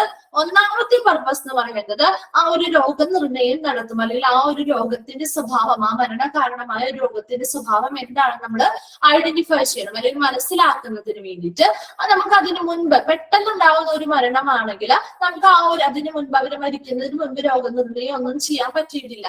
മരണശേഷം നമ്മൾ രോഗനിർണയം ചെയ്യണമെങ്കിൽ നമുക്ക് ഈ ഒരു പ്രൊസീജിയർ മാത്രമേ നമ്മുടെ മുന്നിലുള്ളൂ അല്ലെ. അങ്ങനെ നമുക്ക് എന്ത് ചെയ്യാം, ആ ഒരു ക്ലിനിക്കൽ ഓട്ടോപ്സി ചെയ്തതുകൊണ്ട് നമുക്ക് ആ ഒരു മരണ കാരണം എന്താണ്, അല്ലെങ്കിൽ എന്താണ്, ഏത് രോഗമാണ് അവരെ ആ ഒരു മരണത്തിലേക്ക് നയിച്ചത് എന്ന് ഐഡന്റിഫൈ ചെയ്യാൻ പറ്റും. രണ്ടാമത്തെ കേസ് നമ്മൾ പറഞ്ഞ എന്താ, അവര് ഓൾറെഡി മരണത്തിന് മുമ്പ് അവർക്ക് ചെറിയ എന്ത് രോഗകാരണങ്ങളൊക്കെ ഉണ്ടാവും, അല്ലെങ്കിൽ രോഗവുമായി ബന്ധപ്പെട്ട് ചില ഡയഗ്നോസും നിരീക്ഷണങ്ങളും ഒക്കെ നമ്മൾ നടത്തിയിട്ടുണ്ടാവും, അല്ലെങ്കിൽ എന്തെങ്കിലും ട്രീറ്റ്മെന്റുകളൊക്കെ കൊടുത്തിട്ടുണ്ടാവും. എന്നാൽ ആ എക്സാക്റ്റ് ആയിട്ട് ആ രോഗം തന്നെയാണോ ഇവരെ ആ ഒരു മരണത്തിലേക്ക് നയിച്ചത്, അല്ലെങ്കിൽ മറ്റെന്തെങ്കിലും രോഗമാണോ എന്നുള്ള കാര്യം നമുക്ക് ഒന്നുകൂടി ഉറപ്പിക്കാൻ വേണ്ടിയിട്ട് നമ്മൾ ക്ലിനിക്കൽ ഓട്ടോപ്സി പ്രൊസീജിയർ ചെയ്യും.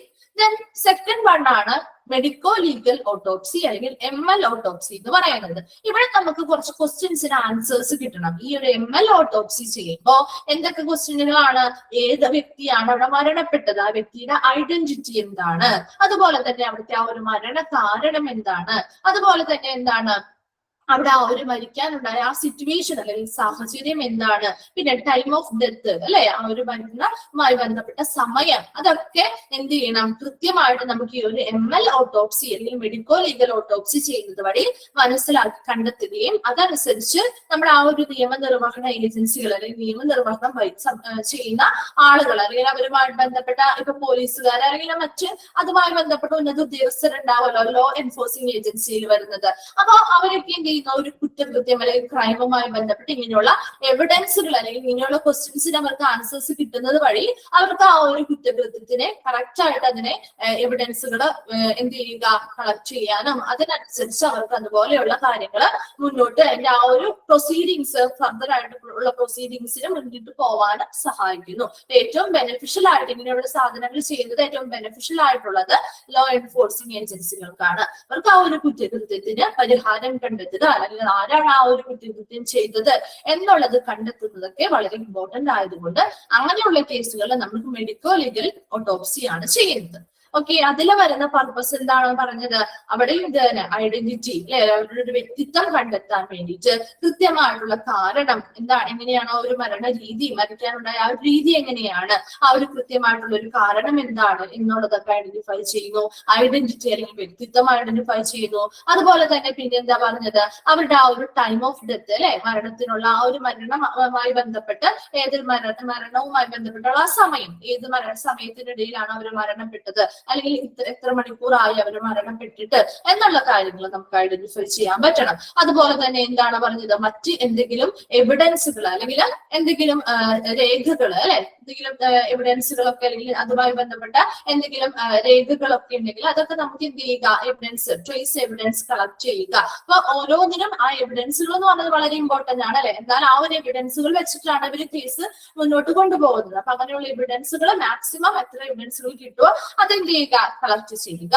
ലാസ്റ്റ് പോയിന്റ് എന്താ പറഞ്ഞത്, reorganisation of the crime scene. ആ ഒരു ക്രൈം സീൻ എങ്ങനെയാണ് ആ ഒരു മരണം സംഭവിച്ചത്, ആ ഒരു സീൻ എന്ത് ചെയ്യുക, റീക്രിയേറ്റ് ചെയ്യുക അല്ലെങ്കിൽ എന്ത് ചെയ്യുക, പുനരാവിഷ്കരണം നടത്തുക. അപ്പൊ അങ്ങനെ പുനരാവിഷ്കരണം നടത്തുന്നത് വഴി നമുക്ക് എന്ത് ചെയ്യാം, കുറച്ചുകൂടി ഈ കാര്യങ്ങളൊക്കെ കിട്ടിയിരിക്കുന്ന ആ ഒരു എവിഡൻസുകൾ കളക്ട് ചെയ്തിരിക്കുന്ന എല്ലാ കാര്യങ്ങളും ശരിയാണെന്ന് നമുക്ക് തെളിയിക്കാൻ വേണ്ടിയിട്ട് നമ്മൾ അതൊന്ന് ചെയ്തു നോക്കുന്നത് വഴി തെളിയിക്കാൻ പറ്റും. അതിന്റെ കാരണങ്ങൾ അങ്ങനെ ഒരു ചെയ്ത് നോക്കണമെങ്കിൽ അവിടെ എന്ത് ചെയ്യണം, അതിനാവശ്യമായിട്ടുള്ള എവിഡൻസും കാര്യങ്ങളും ഒക്കെ കിട്ടിയിരിക്കണം. അപ്പൊ അതിനൊക്കെ വേണ്ടിയിട്ടാണ് നമ്മൾ മെഡിക്കോ ലീഗൽ ഓട്ടോപ്സി പ്രൊസീജിയർ ചെയ്യുന്നത്. പിന്നെ പറഞ്ഞത് എന്താണ്, ക്ലിനിക്കൽ ഓട്ടോപ്സിയുടെ പ്രൊസീജിയർ പെർഫോം ചെയ്യുന്നത് പാത്തോളജിസ്റ്റുകളും medico legal autopsy procedure carry out ചെയ്യുന്നത് ആരാണ്, ഫോറൻസിക് എക്സ്പേർട്ടുകളുമാണ്. ഇത്രയാണ് നമ്മൾ ഓട്ടോപ്സി എന്ന് പറയുന്ന ആ ഒരു ടോപ്പിക്കിൽ പറഞ്ഞത്. ക്ലിയർ ആയോ എല്ലാവർക്കും?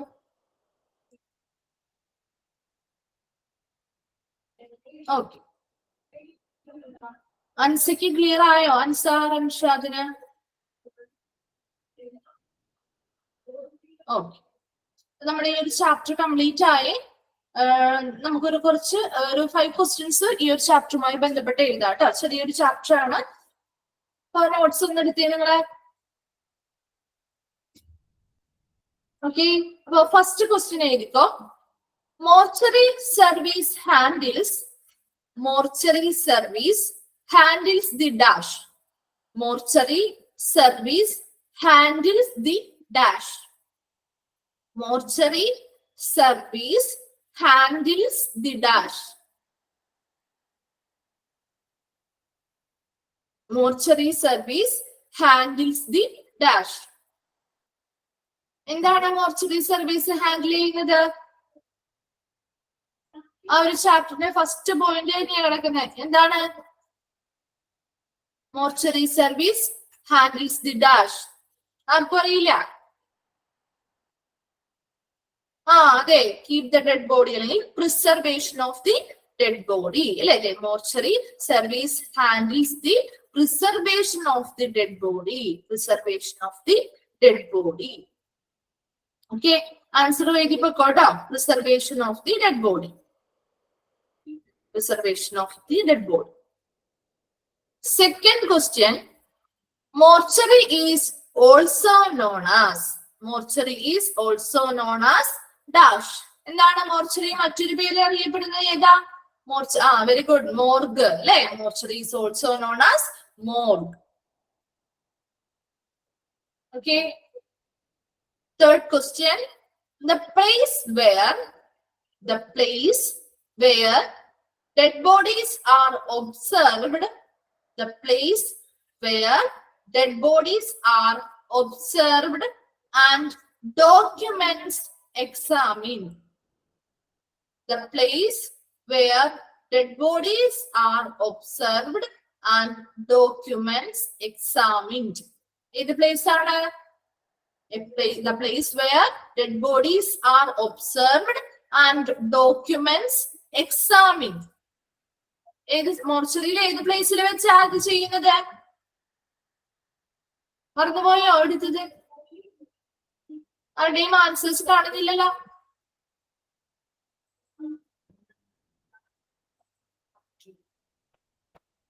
ആലോചിച്ചിട്ട് പറഞ്ഞു, ഏത് പ്ലേസിലാണ് മോർച്ചറിയിൽ ഏത് പ്ലേസിലാണ് ഡെഡ് ബോഡീസിനെ എന്ത് ചെയ്യുന്നത്? ഒബ്സർവ് ചെയ്യുന്നതും. വെരി ഗുഡ്, റിസപ്ഷൻ അല്ലെ. റിസപ്ഷൻ, വെയിറ്റിംഗ് മോർച്ചറി അല്ല കേട്ടോ, റിസപ്ഷൻ ആണ്. റിസപ്ഷനിൽ വെച്ചാണ് നമ്മൾ എന്ത് ചെയ്യുന്നത്? വരുന്ന ഡെഡ് ബോഡീസിനെ നിരീക്ഷിക്കുകയും അതിനാവശ്യമായിട്ടുള്ള അതുമായി അനുബന്ധമായിട്ടുള്ള എല്ലാ ഡോക്യുമെന്റ്സ് അല്ലെങ്കിൽ രേഖകളും ഒക്കെ എക്സാമിൻ ചെയ്യുന്നത് അല്ലെ. അപ്പൊ ആ ഒരു ഏരിയ, റിസപ്ഷൻ ഏരിയ, അത് കൃത്യമായിട്ട് അവിടെ ആ ഒരു പോയിന്റ് അങ്ങനെ തന്നെയാണ് കൊടുത്തിരിക്കുന്നത് കേട്ടോ. അപ്പൊ അങ്ങനെയുള്ള കാര്യങ്ങൾ നിങ്ങൾ മാറിപ്പോവരുത്. ഓക്കെ, റിസപ്ഷൻ നോക്കി, the place where bodies are observed and documents examined. എവിടെ ഏരിയ ആണ്? ഫങ്ഷണൽ ഏരിയയിൽ വരുന്നതാണ് മോർച്ചറിയുടെ റിസപ്ഷൻ. ഓക്കെ, റിസപ്ഷൻ ആണ് കേട്ടോ. എന്താ, ആരാണ് വെയിറ്റിംഗ് മോർച്ചറി എന്ന് ആൻസർ പറഞ്ഞത്? വെയിറ്റിംഗ് മോർച്ചറി എന്താണ് വെയിറ്റിംഗ് മോർച്ചറി എന്ന് പറയുന്നത്? അവിടെ മോർച്ചറി ബിൽഡിംഗ്, അതായത് സ്പെസിഫിക്കലി പ്ലാൻഡ് ആയിട്ടുള്ള മോർച്ചറി ബിൽഡിംഗ് ആണ്. അവിടെ എന്തിനു വേണ്ടിയിട്ടാണ് നമ്മള് ഡെഡ് ആയിട്ടുള്ള ഡിസീസ്ഡ് ആയിട്ടുള്ള പേഴ്സൺസ് അല്ലെ, മരണമടഞ്ഞ ആളുകളെ എന്ത് ചെയ്യുന്നു? യഥാർത്ഥത്തിൽ അവര് മരിച്ചു എന്ന് ഉറപ്പിക്കാൻ വേണ്ടിയിട്ട് അല്ലെങ്കിൽ സ്ഥിരീകരിക്കാൻ വേണ്ടിയിട്ട് നമ്മൾ സൂക്ഷിക്കുന്ന ഒരു സ്ഥലമാണ് കേട്ടോ waiting mortuary. Okay, next question ഏതാ? Fourth question, the proper space needed for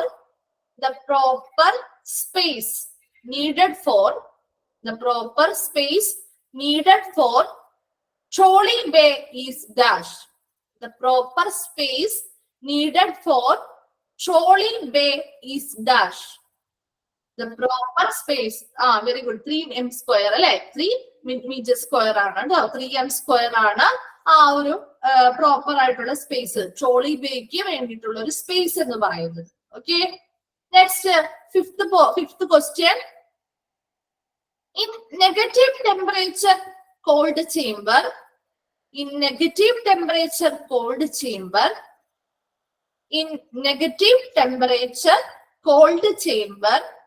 dead bodies are kept between dash. In negative temperature cold chamber, dead bodies are kept between dash.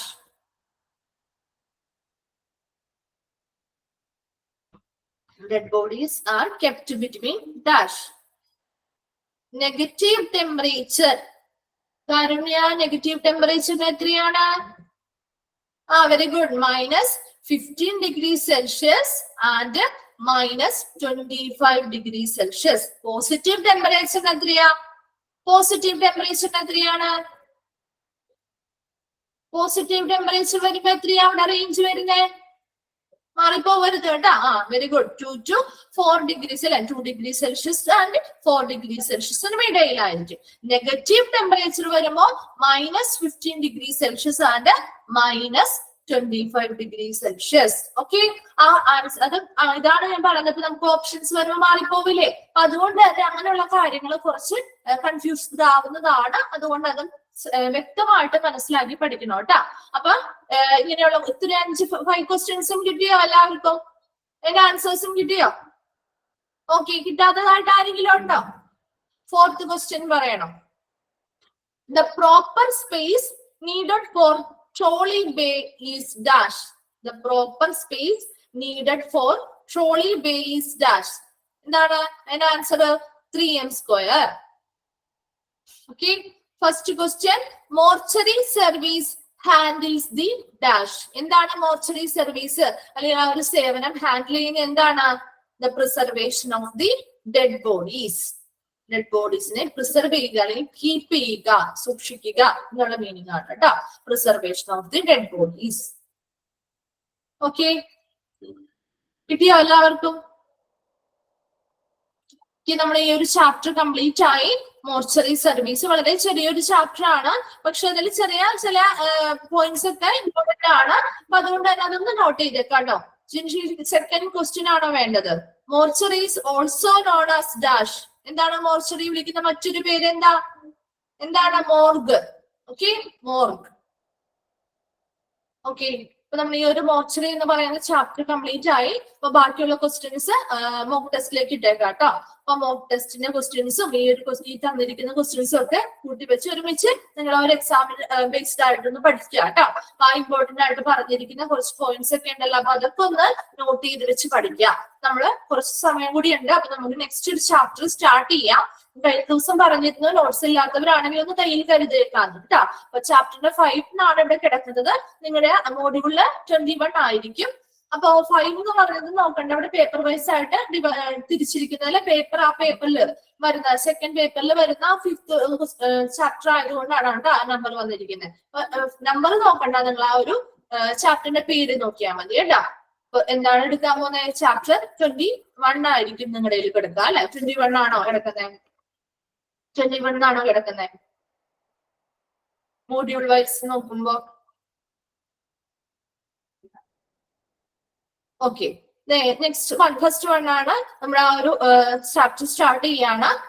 Central sterile സപ്ലി department അല്ലെങ്കിൽ CSSD. Okay, CSSD അല്ലെങ്കിൽ central sterile സപ്ലി department. അപ്പൊ ഇവിടുന്ന് തന്നെ ഒരു question കിട്ടി അല്ലെ. CSSD എന്ന് പറയുന്നതിന്റെ എക്സ്പാൻഡഡ് ഫോം എന്താണ്? നിർബന്ധമായിട്ടും പഠിച്ചിരിക്കണം. നമുക്ക് കൺഫ്യൂഷൻ വരാവുന്ന ഒരു ഇതാണ് കേട്ടോ. സെൻട്രൽ സ്റ്റെറൈൽ സപ്ലി ഡിപ്പാർട്ട്മെന്റ് കുറച്ച് പാടാണോ പഠിക്കാനായിട്ട് അല്ലെ? കുറച്ച് ഓർത്തിരിക്കാനായിട്ട് ഒത്തിരി ബുദ്ധിമുട്ടാണ്. അപ്പൊ അതുകൊണ്ട് അത് കൃത്യമായിട്ട് അതനുസരിച്ച് തന്നെ ക്വസ്റ്റ്യൻസ് വരും കേട്ടോ. അപ്പൊ അതുകൊണ്ട് സെൻട്രൽ സ്റ്റെറൈൽ സപ്ലി ഡിപ്പാർട്ട്മെന്റ് എന്ന് തന്നെ വ്യക്തമായിട്ട് പഠിച്ചിരിക്കുക. അവിടെ എന്താണ് ചെയ്യുന്ന കാര്യങ്ങൾ എന്നുള്ളതൊന്ന് കണക്ട് ചെയ്ത് പഠിച്ച് നമ്മൾ മാറിപ്പോകില്ല കേട്ടോ. സെൻട്രൽ സ്റ്റെറൈൽ സപ്ലി ഡിപ്പാർട്ട്മെന്റ്, അത് അങ്ങനെ തന്നെയാണ് അതിന്റെ ആ ഒരു ഫോർമാറ്റ് കേട്ടോ. അപ്പൊ തിരിച്ചു മറിച്ചും ഒക്കെ ആയിട്ട് ചോദിക്കാം ക്വസ്റ്റ്യനിൽ ഓപ്ഷനിൽ. അപ്പൊ അത് മാറിപ്പോവരുത്. അപ്പൊ ഫസ്റ്റ് ക്വസ്റ്റ്യൻ നമുക്ക് ഇവിടുന്ന് തന്നെ കിട്ടി. CSSDയുടെ എക്സ്പാൻഡഡ് ഫോം എന്താണ്? ഇനി എന്താണ് ഒരു സെൻട്രൽ സ്റ്റെറൈൽ സപ്ലി ഡിപ്പാർട്ട്മെന്റിൽ എന്താണ് ചെയ്യുക? ആ ഒരു പേരിൽ നിന്ന് തന്നെ നിങ്ങൾ നോക്കിയിട്ടൊന്ന് പറഞ്ഞേ. സെൻട്രൽ സ്റ്റെറൈൽ സപ്ലി ഡിപ്പാർട്ട്മെന്റില് എന്തൊക്കെ കാര്യങ്ങളായിരിക്കും ചെയ്യുക? എന്തായിരിക്കും? സ്റ്റെറൈൽ അല്ലെ, സ്റ്റെറിലൈസേഷൻ ചെയ്യുന്നു അല്ലെ, അണുവിമുക്തമാക്കുന്നു. എന്തിനൊക്കെയാണ് അണുവിമുക്തമാക്കുന്നത് സെൻട്രൽ സ്റ്റെറൈൽ സപ്ലി ഡിപ്പാർട്ട്മെന്റില്? എന്തൊക്കെയായിരിക്കും? Very good. എക്യുപ്മെന്റ്സ് അല്ലെ, അവിടെ ആ ഹോസ്പിറ്റലിൽ ഉപയോഗിക്കുന്നതായിട്ടുള്ള എക്യുപ്മെന്റ്സുകൾ അല്ലെങ്കിൽ ഉപകരണങ്ങൾ എല്ലാ ഡിപ്പാർട്ട്മെന്റുകളിൽ നിന്നും, അവിടെ എല്ലാ ഡിപ്പാർട്ട്മെന്റുകളിലും ഈ ഹോസ്പിറ്റലിലെ ഇങ്ങനെയുള്ള എല്ലാ ഡിപ്പാർട്ട്മെന്റിലും ഒത്തിരി ഉപകരണങ്ങൾ അല്ലെങ്കിൽ എക്യുപ്മെന്റ്സ് ഉപയോഗിക്കുന്നുണ്ട് അല്ലെ. ഡ്രസ് എവിടെയാണ് നമ്മൾ സ്റ്റെറിലൈസ് ചെയ്യുന്നത്? ഡ്രസ് എവിടെയാണ് വിമുക്തമാക്കുന്നത്? ഏത് ഡിപ്പാർട്ട്മെന്റിലാണ്? ഏത് ഡിപ്പാർട്ട്മെന്റിലാ? വെരി ഗുഡ്, ലോണ്ട്രി അല്ലെ. ഇപ്പൊ ആരാണ് ഡ്രസ്സിന്റെ കാര്യം പറഞ്ഞേ? ലച്ചു ആണോ? ലച്ചു ലോണ്ട്രിയുടെ ക്ലാസ്സിൽ ഉണ്ടായിരുന്നില്ലേ? ഉണ്ടായിരുന്നോ?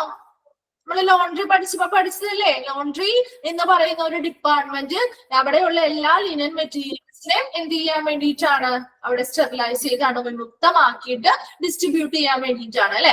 എന്നാൽ അതുപോലെ തന്നെ എല്ലാ ഡിപ്പാർട്ട്മെന്റുകളിലും ഇങ്ങനെയുള്ള ഉപകരണങ്ങൾ ഉപയോഗിക്കുന്നുണ്ട് അല്ലെ. അപ്പൊ ഓരോ ഉപകരണങ്ങൾ ഉപയോഗിക്കുമ്പോഴും അത് എന്താവുന്നുണ്ട്, കണ്ടാമിനേറ്റഡ് ആവുന്നുണ്ട് അല്ല. ഒരു പേഷ്യന്റിന് അത് ഉപയോഗിക്കുമ്പോൾ അത് കണ്ടാമിനേറ്റഡ് ആയില്ലേ, അല്ലെങ്കിൽ മലിനമായി. അപ്പൊ അങ്ങനെയുള്ള എല്ലാ എക്യുപ്മെന്റ്സും നമ്മൾ എന്ത് ചെയ്യണം, സ്റ്റെറിലൈസേഷൻ നടത്തണം അല്ലെ, അല്ലെങ്കിൽ ഡിസ്ഇൻഫെക്ഷൻ നടത്തണം, അണുനശീകരണം നടത്തണം. അത് നിർബന്ധമാണ്. അല്ലെന്നുണ്ടെങ്കിൽ എന്ത് ചെയ്യും, ഇൻഫെക്ഷൻസ് മറ്റൊരാളിലേക്ക് പകരും.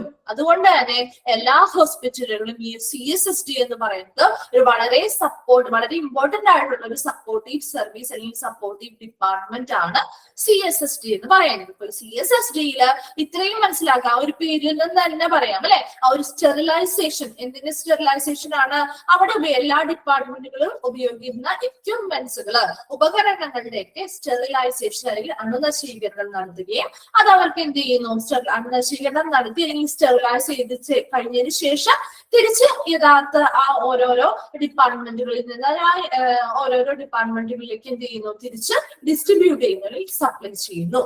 ഓക്കെ, അതാണ് സെൻട്രൽ സ്റ്റെറൈൽ സപ്ലൈ ഡിപ്പാർട്ട്മെന്റ് അല്ലെങ്കിൽ CSSD എന്ന് പറയുന്നത്. ജനറൽ ആയിട്ട് നമ്മൾ ജസ്റ്റ് ഒരു കാര്യം പറഞ്ഞതാണ്. ഇപ്പൊ നമ്മൾ സർജറി പോലെയുള്ള കാര്യങ്ങളൊക്കെ ചെയ്യുമ്പോൾ ഒത്തിരി എക്യുപ്മെന്റ്സുകൾ ആവശ്യമായിട്ട് വരുന്നുണ്ട് അല്ലെ.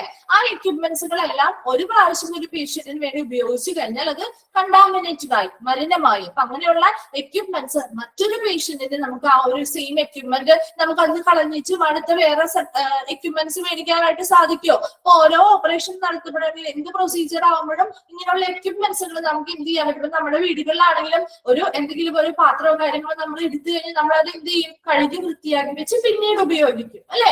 അങ്ങനെയല്ലേ സൂക്ഷിക്കാറ്. അതുപോലെ തന്നെയാണ് ഇവിടെയും ഓരോ എക്യുപ്മെന്റ്സുകളും ഹോസ്പിറ്റലിൽ വാങ്ങിച്ചു. കാരണം ചിലതൊക്കെ വളരെ എക്സ്പെൻസീവ് ആയിട്ടുള്ള എക്യുപ്മെന്റ്സുകളായിരിക്കും. അപ്പൊ ഇങ്ങനെയുള്ള എക്യുപ്മെന്റ്സ് നമുക്ക് എന്ത് ചെയ്യാൻ പറ്റില്ല, അത് ഒരെണ്ണം യൂസ് ചെയ്ത് കഴിഞ്ഞാൽ അത് കളഞ്ഞിട്ട് അടുത്തത് വാങ്ങിക്കാനായിട്ട് പറ്റില്ല. അപ്പൊ അതുകൊണ്ട് തന്നെ അങ്ങനെ എക്സ്പെൻസീവ് ആയിട്ടുള്ളതായിക്കോട്ടെ അല്ലാത്തതായിട്ടുള്ള എല്ലാ എക്യുപ്മെന്റ്സുകളും നമ്മൾ എന്ത് ചെയ്യുന്നു, ഒരു പേഷ്യന്റിന് ഒരു പ്രാവശ്യം ഉപയോഗിച്ച് കഴിഞ്ഞാൽ നമ്മൾ എന്ത് ചെയ്യും, അത് സ്റ്റെറിലൈസേഷൻ അല്ലെങ്കിൽ അണുവിമുക്തമാക്കും. അങ്ങനെ അണുവിമുക്തമാക്കി കുറച്ച് പ്രൊസീജിയേഴ്സ് കാര്യങ്ങളൊക്കെ ഉണ്ട്. അതൊക്കെ നമ്മൾ പഠിക്കുന്നുണ്ട് ഈ ഒരു ചാപ്റ്ററുമായി ബന്ധപ്പെട്ട്. നമ്മൾ ജസ്റ്റ് ഒരു ഇൻട്രൊഡക്ഷൻ ആണ് പറയുന്നത്. അപ്പൊ അങ്ങനെ അണുവിമുക്തമാക്കി അത് യഥാർത്ഥമായിട്ടുള്ള ഏതാണോ ഏതൊക്കെ ഡിപ്പാർട്ട്മെന്റിൽ നിന്നാണോ നമ്മൾ വാങ്ങിച്ചത് അതുപടേക്ക് തന്നെ എന്ത് ചെയ്യുന്നു, ഓരോ ഡിപ്പാർട്ട്മെന്റിന്റെയും ഇത്ര എക്യുപ്മെന്റ്സ് ഇന്ന എക്യുപ്മെന്റ്സ് ആണ് അവിടേക്ക് വേണ്ടതെന്ന് മനസ്സിലാക്കി അവിടേക്ക് അത് എന്ത് ചെയ്യുന്നു, സ്റ്റെറിലൈസേഷൻ കഴിഞ്ഞതിന് ശേഷം ഡിസ്ട്രിബ്യൂട്ട് ചെയ്യുന്നു. അപ്പൊ അതെപ്പോഴും പേഷ്യൻസിന്റെ കെയർ അല്ലെങ്കിൽ അവരുടെ ആ ഒരു സേഫ്റ്റിക്ക് വേണ്ടിയിട്ടാണ് അല്ലെ. അവരുടെ ആ ഒരു സുരക്ഷിതത്വം, വരുന്ന ഓരോ പേഷ്യൻസും നല്ല രീതിയിലുള്ള ഒരു പരിചരണം ഹോസ്പിറ്റലിൽ നിന്ന് കിട്ടണം.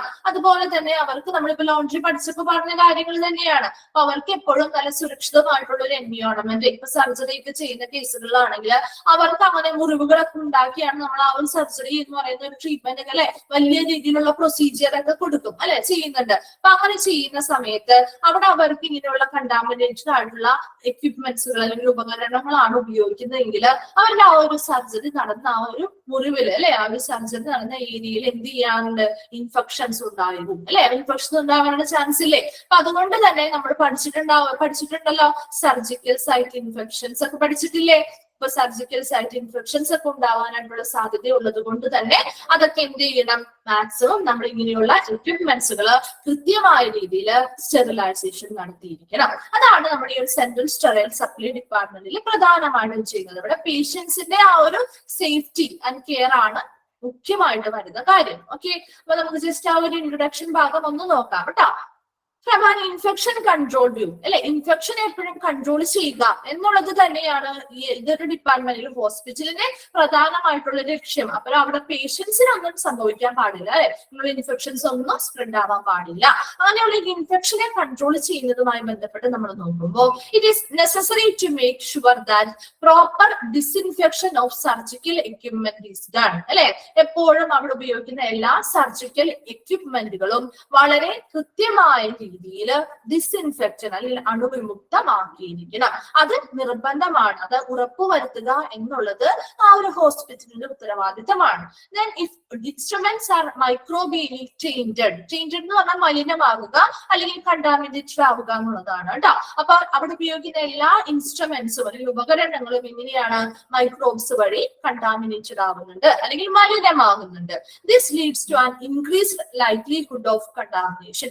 ഇതെന്തിനാണ് കണ്ടാമിനേഷൻ ഉണ്ടാവാനായിട്ടുള്ള സാധ്യത കൂട്ടുന്നു അല്ലെ. And later infection of the surgical wound. എവിടെയാണോ സർജറി ചെയ്തത് സ്റ്റെയിൻഡ് അല്ല കേട്ടോ, tainted എന്നാണ്. tainted എന്ന് പറഞ്ഞു കഴിഞ്ഞാൽ മലിനമാകുക അല്ലെങ്കിൽ കണ്ടാമിനേറ്റഡ് ആകുന്ന എന്നുള്ള മീനിങ് ആണ് കേട്ടോ. അതല്ലെങ്കിൽ അശുദ്ധമാകുക എന്നുള്ള മീനിങ് വരുന്നതാണ്.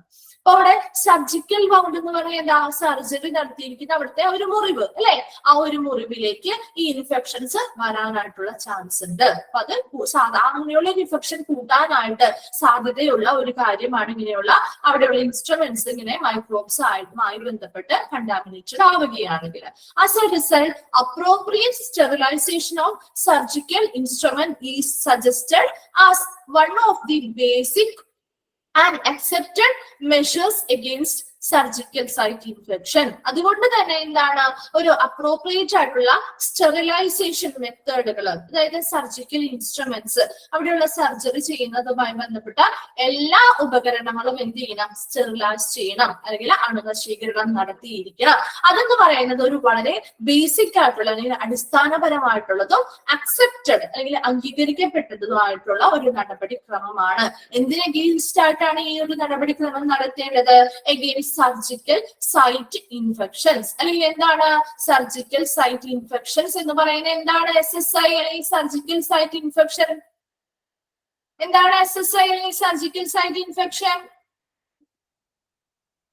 എന്താണ് സർജിക്കൽ സൈറ്റ് ഇൻഫെക്ഷൻ എന്ന് പറയുന്നത്? പഠിച്ചതല്ലേ നമ്മള് ഹോസ്പിറ്റൽ അക്യൂട്ട് ഇൻഫെക്ഷൻ പഠിച്ചപ്പോ നോട്ടൊക്കെ എഴുതിയതല്ലേ സർജിക്കൽ സൈറ്റ് ഇൻഫെക്ഷൻ? സർജറി ചെയ്യുന്ന ഒരു ഏരിയയിൽ അല്ലെ, സർജറിയുടെ തന്നെ സൈറ്റിൽ ഉണ്ടാകുന്ന ഇൻഫെക്ഷൻ അല്ലെങ്കിൽ സർജറി ചെയ്യുന്ന ആ ഒരു ഏരിയയില് സർജറി പെർഫോം ചെയ്യുന്ന ആ ഒരു ഏരിയയിൽ ഉണ്ടാകുന്ന ഇൻഫെക്ഷൻ ആണ് സർജിക്കൽ സൈറ്റ് ഇൻഫെക്ഷൻ അല്ലെങ്കിൽ SSI എന്ന് പറയുന്നത്. അപ്പൊ അവിടെ നിന്നും ഒരു എക്സ്പാൻഡഡ് ഫോം കിട്ടിയിട്ടോ നമുക്ക്, SSI അല്ലെങ്കിൽ സർജിക്കൽ സൈറ്റ് ഇൻഫെക്ഷൻ എന്ന് പറയുന്നത്. അപ്പൊ അങ്ങനെയുള്ള സർജിക്കൽ സൈറ്റ് ഇൻഫെക്ഷൻസ് ഉണ്ടാവാനായിട്ടുള്ള ഒരു മേജർ റീസൺ എന്ന് പറയുന്നത് എന്താണ്? ഇങ്ങനെ കണ്ടാമിനേറ്റഡ് ആയിട്ടുള്ള അല്ലെങ്കിൽ മലിനമായിട്ടുള്ള ഇങ്ങനെയുള്ള എക്യുപ്മെന്റ്സ്, സർജിക്കൽ എക്യുപ്മെന്റ്സ് ഉപയോഗിക്കുന്നത് കൊണ്ടാണ്. അപ്പൊ അങ്ങനെയുള്ള ഇൻസ്ട്രുമെന്റ്സ് ഒക്കെ ഏറ്റവും അടിസ്ഥാനപരമായിട്ടുള്ളതും അതുപോലെ ഏറ്റവും അംഗീകരിക്കപ്പെട്ടതുമായിട്ടുള്ള ഒരു നടപടിക്രമം അത് സ്റ്റെറിലൈസ് ചെയ്യുക എന്നുള്ളത് തന്നെയാണ്. ഈ ഇൻഫെക്ഷൻസ് ഇവരിലേക്ക് വരാതിരിക്കാൻ വേണ്ടിയിട്ട് അല്ലെങ്കിൽ surgical infections, surgical site infections കുറയ്ക്കാൻ അല്ലെങ്കിൽ കൺട്രോൾ ചെയ്യാൻ വേണ്ടിയിട്ട് ഏറ്റവും അടിസ്ഥാനപരമായിട്ടുള്ള അല്ലെങ്കിൽ ഏറ്റവും എന്താണ് അംഗീകരിക്കപ്പെട്ട ഒരു നടപടിക്രമമാണ് എല്ലാ സർജിക്കൽ ഇൻസ്ട്രുമെന്റ്സും എന്ത് ചെയ്യുക, സ്റ്റെറിലൈസ് ചെയ്യുക എന്നുള്ളത്. അതാണ് ഫസ്റ്റ് ഇൻട്രൊഡക്ഷനിൽ പറയുന്നത് കേട്ടോ. ഇൻട്രൊഡക്ഷനിൽ എന്താ പറഞ്ഞത്? അവിടെ ഇൻഫെക്ഷൻസിനെ കൺട്രോൾ ചെയ്യണം. ആ ഒരു വ്യൂവിൽ നോക്കുമ്പോൾ എങ്ങനെയാണ് അവിടെ ഒരു പ്രോപ്പർ ആയിട്ടുള്ള ഡിസ്ഇൻഫെക്ഷൻ അല്ലെ, എല്ലാ എക്യുപ്മെന്റ്സും സർജിക്കൽ എക്യുപ്മെന്റ്സും കൃത്യമായ രീതിയിൽ എന്ത് ചെയ്യണം, അണുനശീകരണം നടത്തിയിരിക്കണം. അതുപോലെ തന്നെ ഈ ഇൻസ്ട്രുമെന്റ്സ് എങ്ങനെയാണ് മൈക്രോബ്സ്, അതാണ് ടൈൻഡ് എന്ന് പറഞ്ഞാൽ, ടൈൻറ്റഡ് എന്ന് പറഞ്ഞാൽ എന്താണ്? അശുദ്ധമാവുക അല്ലെങ്കിൽ മലിനമാവുക അല്ലെങ്കിൽ കണ്ടാമിനേറ്റഡ് ആവുക എന്നുള്ള രീതിയിലുള്ള മീനിങ് ആണ് കേട്ടോ. സ്റ്റെയിൻഡ് അല്ല കേട്ടോ, ടൈൻറ്റഡ്. ഓക്കെ, അപ്പൊ ഇവിടെ മൈക്രോബിയലി ചേഞ്ച് ആവുന്നു അല്ലെങ്കിൽ കണ്ടാമിനേറ്റഡ് ആവുന്നു. മൈക്രോബിയലി അങ്ങനെയുള്ള ഇൻസ്ട്രുമെന്റ്സ് ഒക്കെ എന്ത് ചെയ്യുന്നു, കണ്ടാമിനേറ്റഡ് ആവുന്നുണ്ട്. അപ്പൊ അങ്ങനെ കണ്ടാമിനേറ്റഡ് ആവുന്ന സമയത്ത് അവിടെ സർജിക്കൽ സൈറ്റ് അല്ലെങ്കിൽ സർജിക്കൽ വൗണ്ടില് എന്താണ്, അവിടെ വൗണ്ടിൽ എന്താണ് ഇൻഫെക്ഷൻസ് ഉണ്ടാവാനായിട്ടുള്ള ചാൻസ് ഉണ്ട് അല്ലെ. അപ്പൊ അങ്ങനെയുള്ള ഇൻഫെക്ഷൻസ് കൂടുന്നത് കൊണ്ട് തന്നെ ഇതിനെതിരായിട്ട് അല്ലെങ്കിൽ സർജിക്കൽ സൈറ്റ് ഇൻഫെക്ഷൻസിന് എഗെയിൻസ്റ്റ് ആയിട്ട് അടിസ്ഥാനപരമായിട്ടുള്ള, അതാണ് ബേസിക് ആൻഡ് അക്സെപ്റ്റഡ് എന്ന് പറഞ്ഞാൽ അടിസ്ഥാനപരമായിട്ടുള്ള എന്താണ്, അതുപോലെ തന്നെ അക്സെപ്റ്റഡ് ആയിട്ടുള്ള അല്ലെങ്കിൽ അംഗീകൃതമായിട്ടുള്ള ഒരു നടപടിക്രമമാണ് എല്ലാ സർജിക്കൽ എക്യുപ്മെന്റ്സുകളും എന്ത് ചെയ്തിരിക്കണം, സ്റ്റെറിലൈസേഷൻ അല്ലെങ്കിൽ അണുനശീകരണം ചെയ്തിരിക്കണം. ഓക്കെ, കിട്ടിയോ അത്?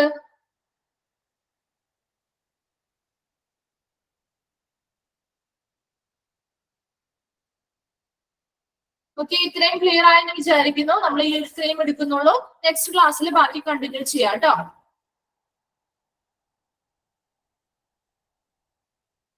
ഓക്കെ, ഇപ്പൊ ക്ലാസ് വൈൻഡപ്പ് ചെയ്തോട്ടെ. Okay ma'am, thank you ma'am. Thank you ma'am. Okay ma'am, thank you ma'am. Okay ma'am.